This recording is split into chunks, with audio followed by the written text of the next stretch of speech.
नमस्कार, मैं हूं रूप सिंह मैत्री, पूर्व कृषि वैज्ञानिक ICR।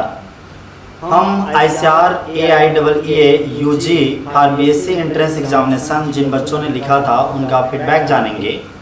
कल परीक्षा हुआ है और आज हम उनका रिएक्शन जानना चाहते हैं कि पेपर कैसा था और उनका क्या रिस्पॉन्स रहा, कठिनाई कितना लगा, इजी कितना क्वेश्चन आए थे, कहाँ से उन्होंने पढ़ा, उनका क्या टाइम शेड्यूल था, इसके बारे में हम लोग बात करेंगे। तो मैं डिस्कशन के लिए बुलाना चाहूँगा शिखा झा, मिस शिखा झा। तो वो हमको बताएंगे कि उनका क्या एक्सपीरियंस रहा उसके बारे में। शिखा, तो आपका क्या एक्सपीरियंस रहा इस ICR AIEE UG एग्जाम को लेकर के? सर, मेरे अकॉर्डिंग मैंने सबसे अच्छा बायो में किया, क्योंकि मुझे बायो अच्छे से मैंने पढ़ी थी। मैंने सबसे ज़्यादा बायो ही पढ़ी थी, तो मैंने बायो के क्वेश्चन सबसे ज़्यादा अटैम्प्ट किए। उसके बाद एग्रीकल्चर के क्वेश्चन अटैम्प्ट किए, फिर केमिस्ट्री की अटैम्प्ट किया। और केमिस्ट्री के कम अटैम्प्ट करने का एक रीज़न था lack of revision, lack of time और लैक ऑफ क्वेश्चन प्रैक्टिस। क्योंकि वहाँ जाके पढ़ा तो सब लग रहा था, लेकिन एग्जैक्टली प्रॉपर वहाँ जाके मुझे याद नहीं आया कि उसको क्वेश्चन को सॉल्व कैसे करना है या डील कैसे करना है। तो मुझे केमिस्ट्री में थोड़ी प्रॉब्लम हुई थी, वो शायद रिवीजन की वजह से ही हुई थी। बाकी बायो में मुझे कन्फ्यूजन नहीं हुई, और एग्रीकल्चर भी ठीक था। तो आप जैसे बता रहे हैं कि आपने आपकी तैयारी करने के लिए एग्रीकल्चर, केमिस्ट्री और बायोलॉजी रखा था। आप 12th में आपका क्या क्या सब्जेक्ट था? मेरे पास 12th में PCM भी थी। PCM भी था, फिजिक्स, केमिस्ट्री, बायोलॉजी और मैथ्स था। तो आपने फिजिक्स और मैथ्स छोड़ दिया, 3 सब्जेक्ट आपको चूज करना था, तो आपने एग्रीकल्चर, केमिस्ट्री और बायोलॉजी को लिया। तो अभी जैसे बायोलॉजी को लेकर के है, आपका परफॉर्मेंस बायोलॉजी में कंपैरेटिवली अच्छा गया। ओवरऑल PCB ग्रुप के लिए बायोलॉजी अच्छा ही जाएगा। बायोलॉजी का आपको क्या लगा कि कितना क्वेश्चन कठिन आए थे, इजी क्वेश्चन कितने आए थे? सर, बायोलॉजी के क्वेश्चन ठीक थे, मतलब मॉडरेट थे। कुछ पोर्शन तो इजी था और हाँ, मतलब प्लांट वाला जो था, क्योंकि हमने प्लांट ज़्यादा पढ़ा था तो मुझे प्लांट वाला करने में इजी लगा जूलॉजी से, क्योंकि जूलॉजी हमने उतना पढ़ा नहीं था। बट जूलॉजी भी मैंने अटेम्प्ट की थी। तो आपको जैसे हम रेशियो देखते हैं एग्रीकल्चर में, जैसे ये ICR का एग्जाम है, ICR एग्रीकल्चर का बड़ा रिसर्च बॉडी है। अब एग्रीकल्चर में एडमिशन चाहते हैं BSc एग्रीकल्चर के लिए, तो ये आपने ICR के बायोलॉजी लिखा और यही बायोलॉजी नीट में होता है। तो जो बायोलॉजी ICR में होता है, इसमें जो एनिमल सेक्शन से है उससे ज़्यादा क्वेश्चन आया था या फिर प्लांट सेक्शन से, या दोनों से बराबर? क्या अनुभव रहा आपका? सर, प्लांट से थोड़ा ज़्यादा था, पर मैं ये नहीं कहूँगी कि प्लांट से सबसे ज़्यादा क्वेश्चन थे, क्योंकि जूलॉजी से भी क्वेश्चन ठीक ठाक थे। बायोलॉजी से भी, जूलॉजी सेक्शन से भी क्वेश्चन ठीक आया था और एनिमल तरफ से, प्लांट तरफ से भी था। प्लांट में थोड़े से कंपैरेटिवली ज़्यादा था।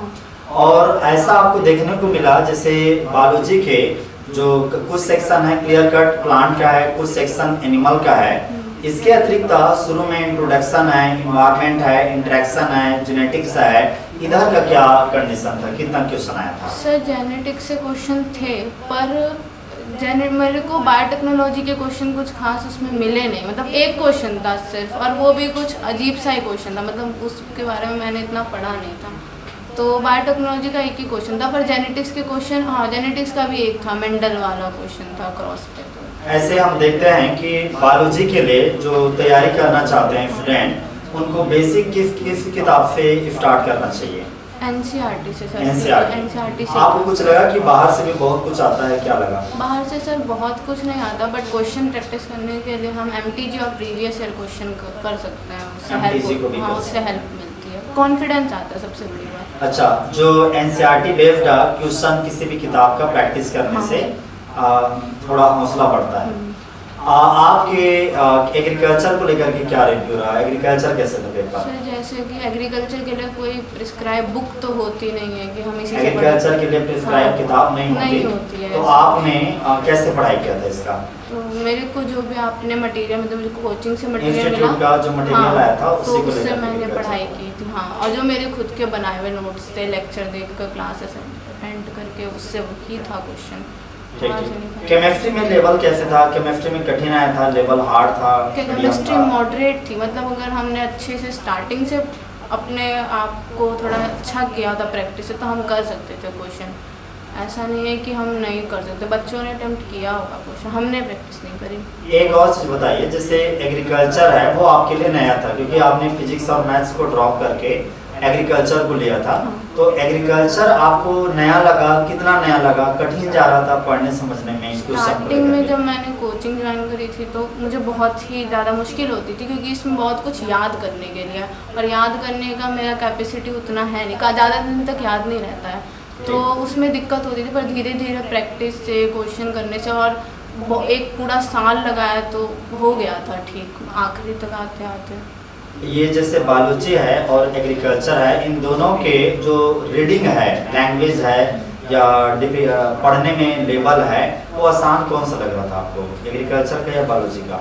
एग्रीकल्चर का, क्योंकि उसमें Agriculture। हाँ क्वेश्चन सीधे सीधे थे, पर कोई क्वेश्चन लेंथी नहीं था इस बार एग्जाम में, तो स्टेटमेंट छोटे छोटे स्टेटमेंट ही दिए हुए थे, लेंथी क्वेश्चंस नहीं थे। छोटे छोटे स्टेटमेंट हाँ थे। हाँ, स्टेटमेंट वाले क्वेश्चन ज़्यादा थे या मैचिंग वाले क्वेश्चन ज़्यादा थे? दोनों ठीक ठाक थे, मतलब कोई बहुत ज़्यादा कोई बहुत कम नहीं था, छोटे छोटे और क्वेश्चन। ये सिंपल ऑब्जेक्टिव वाले जो एक लाइन का क्वेश्चन और 4 लाइन का ऑप्शन होते हैं, उनका क्या कंडीशन था? वो थे अच्छे, मतलब थे ठीक ठाक, उनकी संख्या हाँ भी ठीक हाँ था। ठीक ठाक थे। तो ये आपका अनुभव रहा। आप थोड़े से आपके जो तैयारी, साल भर आपने तैयारी की, तो इस तैयारी का समय शेड्यूल को लेकर के कितने घंटे पढ़ते थे आप? सर स्टार्टिंग में तो मैं बहुत कम पढ़ती थी टू बी ऑनेस्ट, क्योंकि मेरे को उस टाइम पे ये सब्जेक्ट ही बहुत बोरिंग लगता था। जब मैंने कोचिंग जस्ट ज्वाइन किया था तो मुझे उस टाइम पे एग्रीकल्चर पढ़ने में अच्छा नहीं लगता था, पर धीरे धीरे जब मेरा इंटरेस्ट बढ़ा तो टाइमिंग भी बढ़ी थी, और टाइमिंग इस वजह से भी बढ़ी थी क्योंकि एग्ज़ाम क्लोज हो रहा था, और मैं एक ड्रॉप आउट स्टूडेंट हूँ, तो मेरे ऊपर थोड़ा सा ज़्यादा बर्डन था कि मुझे इस साल थोड़ा अच्छा करना है। अच्छा, आप ये कह रहे हैं कि आपने 11वीं 12वीं के बाद एक साल कहीं और क्लासेस लगाया था या डायरेक्ट क्लास आपने लगाया था? 12th के बाद मैंने, हाँ मतलब मेरा रिजल्ट आया था तो मैंने यहीं पे कोचिंग स्टार्ट की थी 12th का। मतलब रिजल्ट आया था लेकिन हाँ, गैप हो गया था आपका, हाँ, एक साल पूरा आपने समय देकर क्योंकि के तैयारी किया। मेरा कोरोना बैच था तो मेरा तो एग्ज़ाम भी लेट हुआ था और रिजल्ट भी लेट ही आया था, तो लेट एडमिशन लिया था यहाँ। उसी की वजह से आपने थोड़ा समय, मतलब एक साल लगाया और उसके बाद तैयारी की। अभी आपको क्या लग रहा है, वो बन रहा है कि हो जाएगा, क्या है, क्योंकि रिजल्ट आने बाकी हैं अभी? सर मैंने तो अपना 100% दिया, वैसे मैं अपने आप को जज नहीं करूँगी इस स्टेज पे कि कितना होगा नहीं होगा, लेकिन होना चाहिए क्योंकि मैंने लास्ट के टाइम में अपना 100% दिया था। मतलब मैं पहले इतना नहीं पढ़ती थी जितना मैंने इस कुछ टाइम में पढ़ा है, 5-6 महीने में। तो हम विश करेंगे कि ये जो है रिजल्ट जो आए वो आपके फेवर में आए और आपको सफलता हासिल हो। और यदि ICR में यदि कहीं डिले भी होता है, आगे पीछे रिजल्ट खराब भी आता है, तो उम्मीद है कि आपकी इसी तैयारी से बाकी की जगह में भी एडमिशन श्योर बने। आपका एक अनुभव ये भी चाहेंगे, हमारा भी फीडबैक कि एग्री कोचिंग दिल्ली में आपने पढ़ाई की, एग्रीमली एंड एग्री कोचिंग दिल्ली में, तो यहाँ का क्या अनुभव रहा, क्या फीडबैक है, उसके बारे में बताइए। सर इस कोचिंग से मेरे को पढ़ने में तो हेल्प हुई थी कि मतलब पहले मतलब कॉन्फिडेंस कोरोना के टाइम में थोड़ा लो हो गया था क्योंकि उस टाइम पे कोचिंग वगैरह नहीं थी, तो मुझे खुद पढ़ना पड़ता था, तो उस वजह से मेरे को अपने ऊपर से तो थोड़ा सेल्फ कॉन्फिडेंस थोड़ा कम हो गया था। पर जब मैंने यहाँ पे कोचिंग ज्वाइन करी तो बच्चों के साथ कंपटीशन हुआ, बैच में पहले बच्चे कम थे, धीरे धीरे और बच्चे हुए, तो मुझे मेरा लेवल पता चला। इससे डिमोटिवेशन होता है किसी किसी को, पर मुझे मोटिवेशन होता है कि मेरा कम आ रहा है तो मुझे और करना है, तो उसमें थोड़ी हेल्प हुई थी मोटिवेशन। कंटेंट नोट्स जो इंस्टीट्यूट से मिलते थे वो आपको कितना मददगार थे? सर मेरे लिए, क्योंकि NCERT में जैसे बायो की तो ठीक है, जैसे केमिस्ट्री वगैरह हो गई तो उसकी NCERT बिल्कुल हम पढ़ नहीं पाते, बोरिंग लगती है पढ़ने में क्योंकि वो काफ़ी ज़्यादा बल्क में लिखा रहता है एक साथ, तो नोट्स में पॉइंट्स में होता है तो हमको पढ़ने में आसानी रहती है, और क्लासेस वगैरह कोई समझा दे तो और अच्छे से समझ में आ जाता है। अभी जो बच्चे आने वाले समय में तैयारी करेंगे ICR UG के एडमिशन के लिए, BSc एग्रीकल्चर करके अपने एग्रीकल्चर में करियर बनाना चाहते हैं, उनको आप क्या मैसेज देंगे, उनका तैयारी कैसे करें उसके बारे में? सर मेरा जो एक्सपीरियंस है उस हिसाब से हमें स्टार्टिंग से थोड़ा थोड़ा पढ़ते रहना चाहिए। जैसे कि मैं गलती मैंने की थी कि मैंने स्टार्टिंग में नहीं की थी पढ़ाई, तो वो फिर लेट समझ में आता तो लेट हो जाता है। जैसे स्टार्टिंग से थोड़ा थोड़ा पढ़ते रहना चाहिए, अपनी स्ट्रैटेजी खुद बनानी चाहिए क्योंकि हम किसी को फॉलो करते हैं, सब पे सेम स्ट्रैटेजी चलती नहीं है, तो अपनी अपनी स्ट्रैटेजी खुद बनानी चाहिए, अपने नोट्स स्टार्टिंग से प्रिपेयर करते रहना चाहिए, तो उससे हेल्प होता है आखिर में। और NCERT को प्रायोरिटी देनी चाहिए सबसे ज़्यादा। तो सीखा, आपको बहुत बहुत हम विशेष देते हैं जिससे कि आपका रिजल्ट अच्छा है, आपने मेहनत किया और एग्ज़ाम लिखा, और उम्मीद करते हैं कि आपका जो ये मैसेज है, बात है, वो हमारे आने वाले पीढ़ी विद्यार्थियों को मददगार रहेगा। Thank you. तो विद्यार्थियों, ये थी शिखा जिन्होंने अपनी बात रखा, और उनके एक्सपीरियंस से आपको निश्चित रूप से मदद मिलेगा। जो भी उन्होंने एक्सपीरियंस किया इस एग्ज़ाम को लेकर के, ये उनका रिएक्शन वीडियो था। उम्मीद है आपको मदद मिलेगा। Thank you.